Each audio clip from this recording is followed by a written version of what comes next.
आंथ' BPFनि आं भाइस प्रेसिडेन्टमोन नङा होमबा आरो BPFआव जेब्ला दंमोन आंनोथ' मावजोबोमोन गोबां खामानिखौ आंनो मावोमोन जेरावहाय जोंहा आफादगिरिया हाग्रामा महिलारि बिथाङा सोलाबा बा बिथाङा टाइम मोना बेफोरखौबो आं कभार खालामनानै होयोमोन आरो आं बायदिनो जि भाइस प्रेसिडेन्टफोर दङ बा सेक्रेटारि जइन्ट सेक्रेटारिफोर दङ बिथांमोनहाबो मावोमोन दा आं UPPLआव फैबाय आंनि खामानिखौनो मावो आंनि दायथ' UPPLखौ बोरैहाय गोख्रों राजनैतिक दल खालामनाय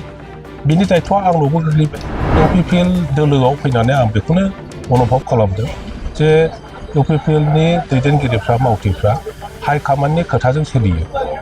आबेगजों सोलिया जेब्लानो सम फैयो केन्डिडेट डिक्लेरेशननि बेवहाय सोरबा सासेखौ डिक्लेयार खालामगोन अब्लानो UPPL हिसाबै बयबो खामानि मावगोन जोंनि BTC दाफुंनाय BTCनि भबिष्यतखौ UPPLनि दारैहाय निर्णय खालामनाय UPPLनि दारै दाफुंनायनि जि परिकल्पना बेखौ जाफुंसार होनो थाखाय आङो रायजो राजानि खाथियाव थांदों UPPL हिसाबै जोंहा आस्राबारि प्राइमारिनि सिङाव पार्मानेन्ट अफिस गैयामोन भारा न' लानानैसो अफिस सालायबाय थानाय जादोंमोन दा आंबो UPPLआव हाबफैबाय हिसाबै जोंनि आस्राबारि प्राइमारिनि UPPL दैदेनगिरि आरो 14 नं चिरां दुवार ब्लकनि UPPL दैदेनगिरि बिथांमोनहा सावरायलायनानै बे आस्राबारियाव 1 बिघा हा बायनानै दिनै गोदान अफिस लुदों आरो बे अफिसखौनो दिनै आंनि आखाइनि दारैहाय बेखेवनानै होनाय जादों दिनैनिफ्राय UPPLनि मिटिं दावथिं गामिनि मानसिफोर दैदेनगिरिफोरजों सावरायफैनाय गुबुन गुबुन प्रग्रामफोरखौ जोङो बे दिनैनि बे मावख'आवनो बे अफिसावनो जों मोजाङै सालायलांनो हासिगोन आरो जों आसा खालामदों बे अफिसखौ खालामनायनि उनावहाय आस्राबारि प्राइमारिनि सिङाव थानाय जि 13टा गामिफोर दङ बर' गामि आदिबासि गामि राभा गामि आरो अन्यान्य गामि बिनि मानसिफ्रा दैनन्दिन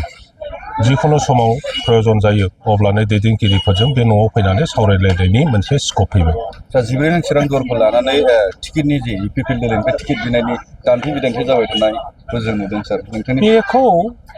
आंनि नोजोराव जि केन्डिडेट लानानै सोर मोनबावगोन 2 केन्डिडेट 3 केन्डिडेट 4 केन्डिडेट बुंनाया जाहैबाय बे BPF दोलोनि प्रपागान्डा जोंनि गेजेराव गावजों गावनि गेजेराव मिसआन्डारस्टेन्डिं लाबोनो थाखाय बेखौ खालायनाय जादों बेनि प्रति UPPLनि दैदेनगिरि आरो मावथिफोर आरो UPPLनि सापर्टारफ्रा बेनि प्रति नोजोर दङ सोर बुंदों मानो बुंदों दा बेफोर खोथा बाथ्राफोरखौ बयबो मिथिजोबगौ UPPL दोलोआव फैनानै आं बेखौनो अनुभब खालामदों जे UPPLनि दैदेनगिरिफ्रा मावथिफ्रा हाइकमान्डनि खोथाजों सोलियो आबेगजों सोलिया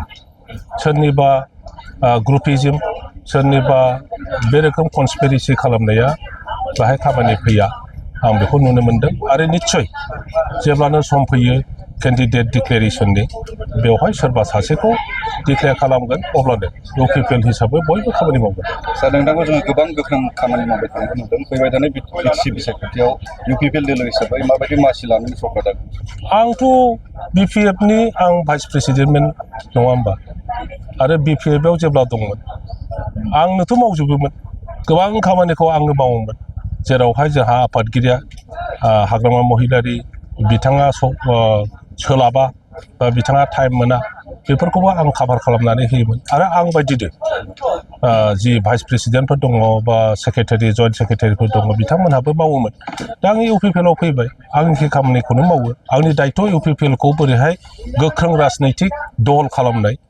बिनि दायथ'आ आंनावबो गोग्लैबाय गतिके आं UPPLनि नेता हिसाबै दिनै BTC बाखिखौ UPPL मुखि खालामनो UPPLनि प्रिन्सिपल मथे बा जोंनि BTC दाफुंनाय BTCनि भबिष्यतखौ UPPLनि दारैहाय निर्णय खालामनाय UPPLनि दारै दाफुंनायनि जि परिकल्पना बेखौ जाफुंसार होनो थाखाय आङो रायजो राजानि खाथियाव थांदों मोनसे समाव आस्राबारि प्राइमारियाव गोबां BPFनि हान्जाफोर दंमोन सापर्टारफोर दंमोन दायो दा माबायदि थासारियाव दं बे प्राइमारिनिनो आंबो आस्राबारि प्राइमारिनिनो बासबारियानो आंनि जोनोम जायगा आङो बे प्राइमारिनिनो व्यक्ति गतिके बेवहाय जेब्ला आङो BPFआव दंमोन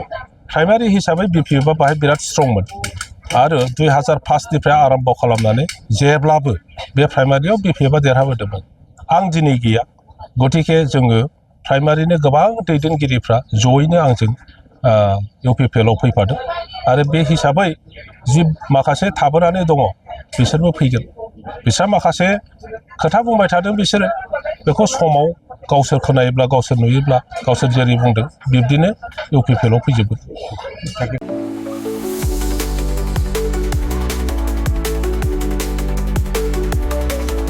क'क्राझारनि CITआव मुं थिसन्नो गोसो जानाय फरायसाफोरनि थाखाय मोनसे गोजोनथाव रादाब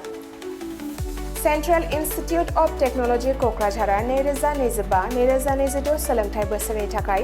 मुं थिसन्नायनि एन्ट्रेन्स एग्जाम खुंनो थांगासिनो दङ diploma BTech MTech bachelor and master of design आरो PhD नि थाखाय एन्ट्रेन्स एग्जाम खुंनाय जागोन डिप्ल'मा प्रग्रामाव दङ CE CSE ECE FPT CAI आरो AMT BTech प्रग्रामाव दङ CE CSE ECE FET आरो IE MTech प्रग्रामाव दङ WRH CSC FET आरो GET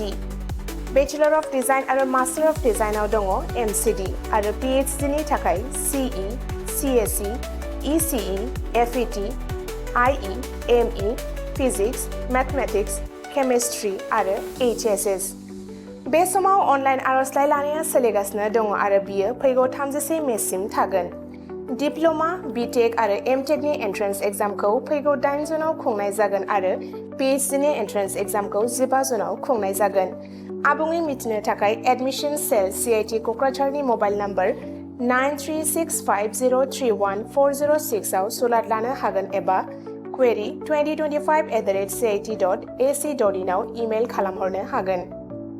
बेनि अनगायै cit.ac.in एबा admission.cit.ac.in बे मोननै वेबसाइटआव हाबनानै नायनो हागोन